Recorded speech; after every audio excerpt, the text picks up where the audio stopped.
દર્શક મિત્રો નમસ્કાર, ભાટી ટીવીમાં આપનું સ્વાગત છે। મિત્રો, મોરબીની અંદરમાં જે સરકારી હોસ્પિટલ જે છે, સિવિલ હોસ્પિટલ જે છે, ત્યાં એક શરમજનક ઘટના બની છે। હવે આ ભારતીય જનતા પાર્ટીના રાજની અંદરમાં આજે ગુંડાગીરી અને જે આવારા તત્વોએ માજા મૂકી છે, જેને કહી શકાય।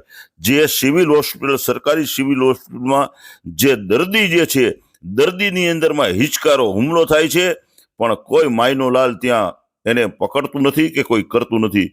ત્યારે GISFના જે અત્યારે જે સોલંકી રમણીકભાઈ નરસિંહભાઈ ઇન્સ્પેક્ટર જે છે, એને મને અત્યારે આ વિડીયો મોકલાવી અને કીધું છે કે અમે અત્યારે ત્યાં આ ખાસ કરીને જેને કહી શકાય કે જે આ બનાવ બન્યો છે એના અનુસંધાનમાં ત્યાં આવા ઘણા બનાવો બને છે, ત્યારે GISFના જવાનોને રાખ્યા છે અને જે GISFના જવાનો એ જે અત્યારે પકડી, જે ગુંડા તત્વોને પકડી, જે એના હાથમાં છરી જેવું હથિયાર જે છે એનાથી હિચકારો હુમલો કરી રહ્યા છે।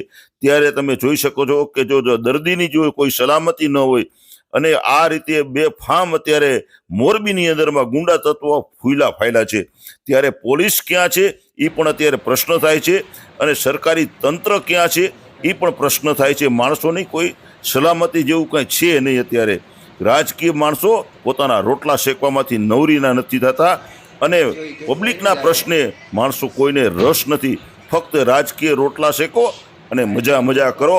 આજે આ સરકારી હોસ્પિટલની અંદરમાં જે દર્દી જે છે, દર્દીની અંદરમાં આવો હિચકારો હુમલો થાય અને કોઈ ત્યાં દેખાય નહીં। અને ત્યારે કારણ કે અગાઉ પણ આવા જે પ્રાઇવેટ સિક્યુરિટી હતી એને જ્યારે કામ નહોતું કર્યું, ત્યારે અત્યારે GISFના જવાનોને રાખ્યા છે અને GISFના જવાનો આવી અને એને આ બચાવ કર્યો છે આ જે દર્દીનો।